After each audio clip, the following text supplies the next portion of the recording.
आगे बढ़ते हैं। दुर्योधन कृष्ण को बैठने के लिए आसन दे देता है। वो दूत एतद आसनम आश्यताम। वासुदेव भी बैठने से पहले आचार्य आप बैठिए, ये गंगे प्रमुख राजाना है, सभी अपने अपने स्थानों पर बैठ जाइए। और हम भी बैठते हैं और बैठ कर के सामने उस चित्रपट को देखता है और कहता है कि ये चित्रपट बड़ा विचित्र है, जिसमें द्रौपदी के केस और वस्त्रों को पकड़ करके खींचा हुआ है। और फिर कह रहा है कि अहो नुखलु, दुर्योधन कैसा दुर्योधन है।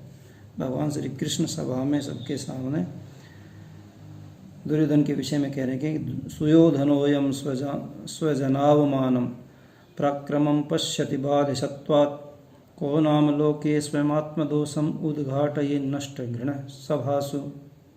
अयम सुयोधन, यह दुर्योधन स्वजन अवमानम, अपने ही लोगों के, अपने कुल के व्यक्तियों के अपमान को ही पराक्रमम पश्यति, पराक्रम समझ रहा है, उसी में पराक्रम देख रहा है। किस कारण से? हेतु दे दिया बालिशत्वात्, अपनी मूर्खता के कारण। दुर्योधन मूर्ख है, मूर्खता के कारण अपने ही लोगों के अपमान को पराक्रम समझ रहा है। कह नाम लोके, लोक में ऐसा कौन होगा जो स्वयं मन खुद ही आत्मदोषम, अपने ही दोषों को सभासु उद्घाटयेत।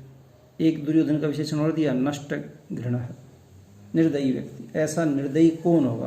कह नष्ट घृण है, ऐसा कौन निर्दयी होगा संसार में जो स्वभाव में अपने ही दोषों को उद्घाटयेन माने उद्घाटित कर रहा है, प्रकट कर रहा है। उपजाति छंद है, विशेष में जब लिखोगे तो उपजाति छंद है। इंद्र वज्रा रूप इंद्र वज्रा से उपजाति बनता है। 11 वर्णों का समृद्ध है। ये भी वस्तु तो उपजाति वंशस्त्र और इंद्र वंशा से ही बनता है, स्वागत और रथादोत्ता से भी बनता है।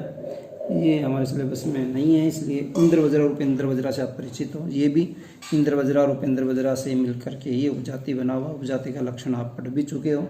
अनंतरोदीरित लक्षण भाजु पादौ यदि उपजाति स्था इत्थम किलान्यासोपि मिश्रितासु वदंती जाति स्विदमेव नाम है।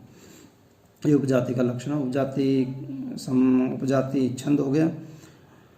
और दुर्योधन की मूर्खता का वर्णन है।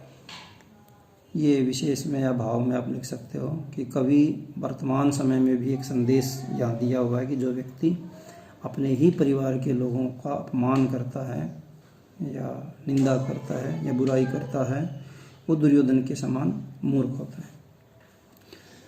चलिए आगे बढ़ते हैं। दुर्योधन कहता है, भगवान श्री कृष्ण कहते हैं कि इस चित्रपट को हटाओ, तो दुर्योधन उसको हटवा देता है। हटा दो भैया।